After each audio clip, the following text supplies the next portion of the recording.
we are today. We are going to feed, and then I'm going to make a new paddock. They've been on this paddock for about 36 hours. So I'm gonna widen it out to keep them moving down the pasture. All right, everybody. I am gonna talk to you guys about, I'm gonna make a new line for my horses today.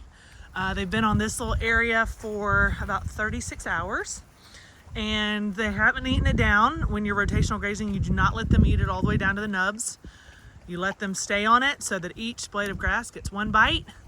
And then before they can come back for the second bite, you want to move them. So today though, I don't have time to completely move the water and the trailer and everything. So I'm going to show y'all that if you just make a new front line, I'm going to show you that you keep the middle line up. So then when we move the water later, this line will be our new back line. They're going to go on the other side of this hill, or up on this hill and on the other side. So I'm just going to open this up once I make the new front line, go make a new front line over there. And then we're just going to let them through, but then they're going to be able to keep coming back to the water until tomorrow evening when we have time to move it. It's Sunday, we go to church, we kind of rest today, so we just don't do it. But it's a great way to, the horses will go to the fresh grass. They won't stay over here, which is kind of nice. I mean, they're just going to go to where the good grass is, so you don't have to worry about them overeating. But it does save some time, so that's a time saver tip. You can do this for about 3 or 4 rotations where you keep making front lines and you can keep the water the same. But what you're going to run into is they're going to really run down the paths to this water trough, and you want to try to minimize that. That's why we only try to make maybe one line before moving, 1 or 2 lines, but we don't want to go for too long because they're just going to constantly wear down this path, and that's going to be damaging to your fields. All right, let's get started. All right, so I've got my stakes on my trailer, which is another beautiful thing about this portability option, is that we've got everything we need.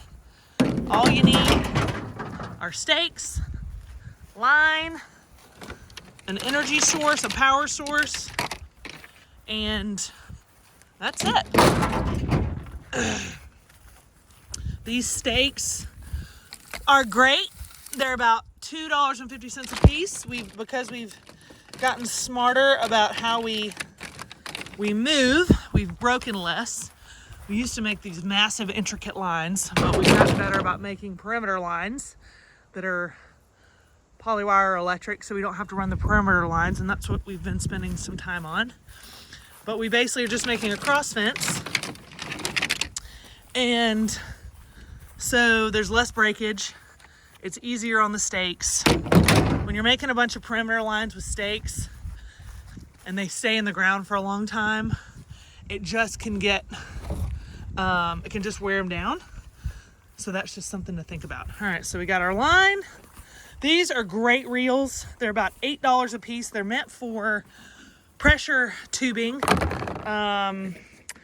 And even, yes, they break, but this is probably about 1.5 years old, but they're $8. And they're light and they're easy. And I can hold this handle while I walk out line. And if it gets destroyed, it's not a problem. Versus like something like this, which is actually kind of a pain sometimes. These reels are about $60 a piece.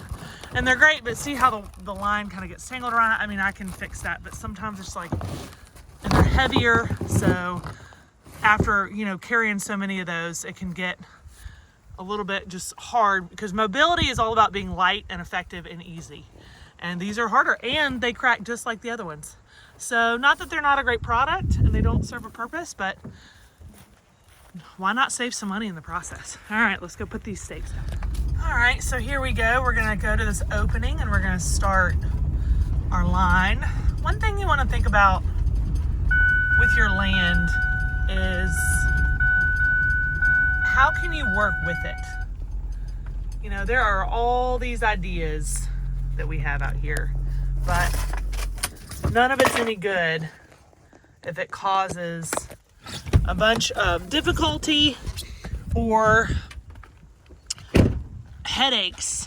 There is going to be some transition, but for example, I'm trying to think about where I'm gonna put this new front line. Well, I could probably measure out exactly what the horses need, and it's probably somewhere up on that hill. But hey, you know, it'd be easier because I've got to get my tractor in here, and this is a nice straight spot. It's pretty short from here to the other perimeter line. So I'm gonna put my line down here, and then I'm just gonna watch the grass until I need to move them. But things like that are just what's so nice about adaptive grazing and rotational grazing, all the different names that we call it, is that it should be something that shouldn't be a huge burden day in and day out. By working with the land and with the animals, you are just able to make your land better as they graze through it. Okay, here we go. All right, so I've got my stakes, I've got the line. All right, so one thing I'm going to do is I like to get everything done all at once. So I'm gonna tie off my line right here. I'm gonna come back and adjust it and make a different little gate. But I'm gonna hold it so that when I'm walking, I basically am walking my line out. So I like to keep my line on my arm like this, and then so I can hold the stakes in the other hand and then put them down, but that way I can hold the line and the stakes as I'm rolling them out. So how do you know how much line or how much space to have in between each stake? It really depends on a couple things. One, it depends on the topography of the land. So as you're going uphill, you're gonna want them closer together, up or downhill, to make sure there's a constant height. On flat ground, it's usually about between 10 and 15 steps, but it also has to do with how heavy the line is. The nice thing about this poly wire is it's pretty light. So you can have a pretty significant distance in between each pole. What I like is that these poles are white. We used to get black poles, but as you can tell, they're kind of hard to see. So the white poles are very easy to see, even though the horses may not see the line, but they're gonna see these poles. And so that's a nice visual for them to kind of say, okay, stay back, and they've been trained enough to know. You don't have to put these fences 5 feet tall. I have sometimes played around with, making it. Horses, they will tend to jump over it if it's like, 18 inches tall, but I only keep one line, and trust me, they do not attempt to go over it. So horses do not want to put themselves in a precarious situation. And so unless it's just low on the ground, sometimes even then they may not cross it. But as long as they know the boundary, they understand if they get close to it, it's gonna zap them, then they will stay away. Thought I would show you a little bit real quick about our power source. We use two different methods. We use the Gallagher S40, and then we also use a marine battery and our Energizer. So sometimes the marine, depending on how many batteries are easy, we just have our pole in the ground that I just put in. We got our solar charger all lined up. We're gonna position it so it can receive sunlight later on today, and then we turn it on, and there you go. It's working. One thing I've found about lines is that as long as it's got a little bit of kick, they're gonna leave it alone. You don't have to turn it up to 9 joules. A horse is very sensitive. They can feel a fly on their back, and they really don't like any sort of discomfort. So the thing is that they got to know that every single time they touch this line, it's going to be slightly uncomfortable, and they will stay away from it. And as long as you keep your horses fed and keep them on a schedule and give them opportunities to graze, they are not going to push through this line. Hey, so now we've got our line, and it's not straight. I know that because I'm incapable of making perfectly straight lines. But in nature, Joel Salatin taught us this, it is rarely straight either. You rarely see perfectly straight lines. There's contours, there's changes, there's swales, there's all sorts of shapes. So that's my excuse for not having a perfectly straight line. All right, this is our new front line. So we've got the front line. We're gonna go get the horses and then open it up so they can start eating this grass. All right, so you're all about to see my favorite part. Come on guys, time to move. They're like, huh, okay. Dewey's like, all right, I think I know what that means. Come on, Zigman. Sometimes they were waiting before, and then because I had to go back and tighten up that line, they're like, oh, maybe we're not moving. So, but they'll get the gist here in a minute when I start moving this. All right, so now they're starting to see. Penny's got to pay attention. Come on, girl. So what I'm gonna do with this line is I'm gonna open it, but then I'm just gonna keep most of this line on these stakes right here because they're gonna have access to their water. Now they're getting it. Nope, not that. All right, so Penny's gonna be the first one today. She's like, oh, Dewey's next. And then everybody's like, oh, we're doing this.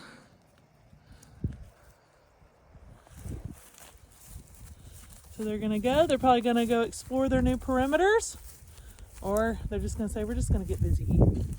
That's what we're doing. So again, I'm keeping this line up because this is gonna be the new back line tomorrow afternoon, but I'm just making this opening so they can all get through. All right, guys, that's Lacey, our broodmare.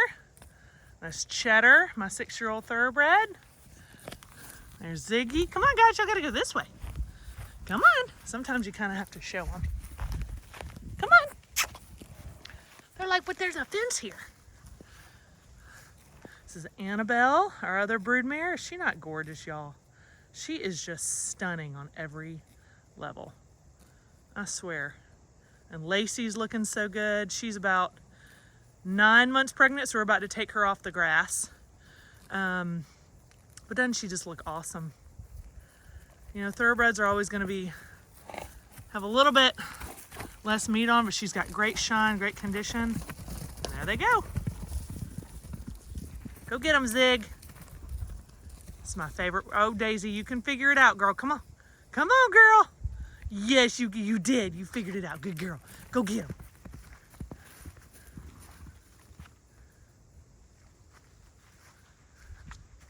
Y'all, is that not the best sight you've ever seen? Horses grazing on a pasture that I didn't have to do anything but just make a simple line, and they've got everything they need right there. And as long as the sun is shining, and as long as I keep managing it well, we will have food for them. That is my hope. All right, so let's just summarize this real quick while I connect and turn on my power to my fence line. I've got 9 horses, and this actually took a little bit longer today. See how they're seeing the line? See how good they are about stopping before it? And that took me about an hour, but only because I ran out of line. I actually had to go get more line. If I'd had everything I needed, it would have taken me about 45 minutes, maybe 30. 9 horses, no stalls to clean, no money spent on shavings, no money spent on a barn, no money spent on hay, no money spent on vitamin E that I would have to buy to supplement for what's not in their hay. This is about maybe, I don't know, $60 worth of steaks in line, and I use it all year, so it's not just a one-time use. So out of that $60, I save a lot of money, a lot of time, and look at how happy these guys are. I mean, they are just absolutely glowing. Well, not Dewey, because he's very dirty. But these horses are absolutely glowing. They're happy. They don't have gastric ulcers. They're not kicking down doors.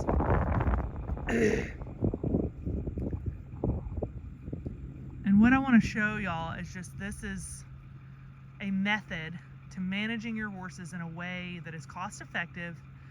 And this land, every single bite that they take off this grass is making it better. Every pile of manure they leave, it's making the soil healthier. Just them walking on the ground is making the soil healthier through disturbance. and it's all being done without intervention of me. I am not having to do anything. I just let them be horses, which is pretty cool.